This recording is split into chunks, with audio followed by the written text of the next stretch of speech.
WBPSC miscellaneous service 2026 রিক্রুটমেন্টে যারা চাকরি পাবে অফিসারদের বেতন কত ডিটেলসে তোমরা দেখে নাও। মানে জয়নিং স্যালারি কত, gross salary, in hand salary, মানে কেটে ছেটে টোটাল কত টাকা পাবে। তো চলো দেখে নেওয়া যাক মিসলেনিয়াস সার্ভিস অফিসারদের বেতন কত যারা এবারে চাকরি পাবে। তো শুরুতেই বেসিক পে 32,100 টাকা, 32,100। কিন্তু চাকরির 1 বছর হয়ে গেলেই এই 32,100 বেসিক পেটা কিন্তু অটোমেটিক বেড়ে যাবে 3% হারে, ইনক্রিমেন্ট হবে প্রতি বছরে 3% হারে ইনক্রিমেন্ট হবে এই বেসিক পেটা। শুধু এন্ট্রি লেভেলেই শুরুতেই বেসিক পে থাকবে এটা 32,100।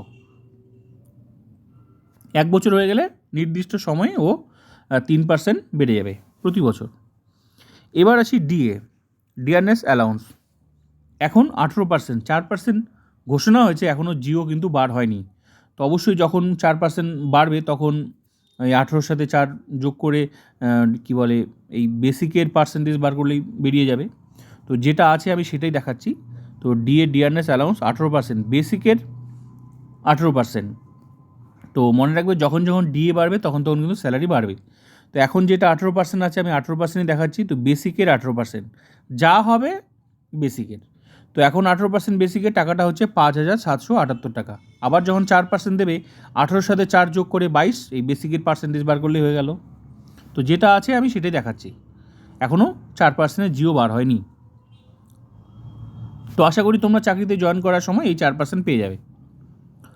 তো এইচআরএ হাউস রেন্ট অ্যালাউন্স, এটা কিন্তু 12%, এটাও বেসিকের। তো বেসিকের 12%, বেসিক হচ্ছে 32,100 টাকা, এর 12% করলে টাকাটা হচ্ছে 3,852 টাকা। মেডিকেল অ্যালাউন্স 500 টাকা। তো এগুলোই পাবে তোমরা শুরুতে। তো সব কিছু মিলে যোগ করে যে স্যালারিটা হচ্ছে সেটা হচ্ছে গ্রস স্যালারি বলা হয় 42,230 টাকা, এটাকে বলা হয় গ্রস স্যালারি। তো এই টাকাটা পুরোটা পাওয়া যাবে না, এখান থেকে কিছুটা টাকা ডিডাকশন হবে। তো পিট্যাক্স, সার্ভিস চার্জ ডিডাকশন হবে 200 টাকা। তো গ্রস স্যালারি থেকে 200 টাকা মাইনাস হয়ে বাকি টাকাটা অ্যাকাউন্টে আসবে। কত আসবে? 42,030 টাকা। এটা পাওয়া যাবে চাকরির শুরুতেই, সবাই পাবে ইন হ্যান্ড স্যালারি, মানে কেটে ছেটে এই টাকাটা পাবে। কিন্তু আরেকটা ডিডাকশন হয় জিপিএফ, এটা শুরুতেই কাটে না, এটা চাকরির 1 বছর হবে তারপরেই জিপিএফ ডিডাকশন শুরু হবে, জেনারেল প্রভিডেন্ট ফান্ড, ঠিক আছে। তো এই টাকাটা সরকার কেটে নেবে না, এটা নিজের নামেই জমা থাকবে, ঠিক আছে, সুদ সমেত টাকাটা পাওয়া যাবে। পিট্যাক্স যেমন, এই টাকাটা কিন্তু সার্ভিস চার্জ কেটে নিচ্ছে, এই টাকাটা ফেরত পাওয়া যাবে না, কিন্তু এই টাকাটা নিজের নামেই জমা থাকবে, পাওয়া যাবে। কিন্তু চাকরি 1 বছর হবে তারপরেই জিপিএফ কাটা শুরু হবে। তাও আবার কি রুলস আছে জিপিএফ ডিডাকশনের? বেসিক, যার যেটা বেসিক সেটার মিনিমাম 1 বছর পর মিনিমাম 6% কাটাতেই হবে। মিনিমাম 6%-এর উপরেও কাটাতে পারে, 10, 20, 30, যার যেমন সামর্থ্য, জমানোর টাকা জমানোর ইচ্ছা যার যেমন সামর্থ্য, কেউ 10ও জমাতে পারে, কেউ 6%ও জমাতে পারে, যার যেমন জমাতে পারে। তো এই জন্য 1 বছর পর ইন হ্যান্ড স্যালারি, মানে কেটে ছেটে যে টাকাটা পাওয়া যায় সেটা সবার সমান হয় না, কিন্তু গ্রস স্যালারিটা সবার সমানই হবে।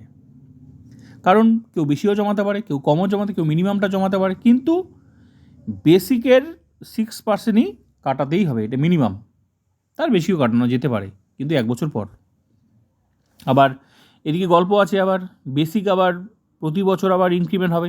1 বছর হয়ে গেল তো প্রতি বছর 3% হারে ইনক্রিমেন্ট হবে। ক্লিয়ার? তো বেতন বাড়ার অনেক জায়গা আছে, বছর ইনক্রিমেন্ট হবে অটোমেটিক, নির্দিষ্ট হারে একদম ইনক্রিমেন্ট হতে থাকবে। তারপর সরকার যখন ডিএ দেবে তখন বাড়বে, সরকার যখন ডিএ দেবে তখনই কিন্তু বেতন বাড়বে। আবার বেসিক কিন্তু এটা কিন্তু নির্দিষ্ট রুলে, এটা কিন্তু ঘোষণার উপর ডিপেন্ড করছে না, এটা অটোমেটিক একটা নির্দিষ্ট রুলসে বছর হবে, ওই টাইমে এটা অটোমেটিক 3% বেড়ে যাবে, অটোমেটিক বাড়বে এটা। কিন্তু এই ডিএটা কিন্তু সরকার যখন দেবে তখন বাড়বে। তো এখন যেমন 18% আছে, 4% বেড়েছে, এখনও কিন্তু জিও বাড়ায়নি, তো জিও বাড়লে ওটা পাওয়া যাবে, এরকম করে এটা ডিএটা বাড়বে। তো আশা করি বিষয়টা বোঝাতে পারলাম। তো ভিডিওটা ভালো লাগলে like comment subscribe and share.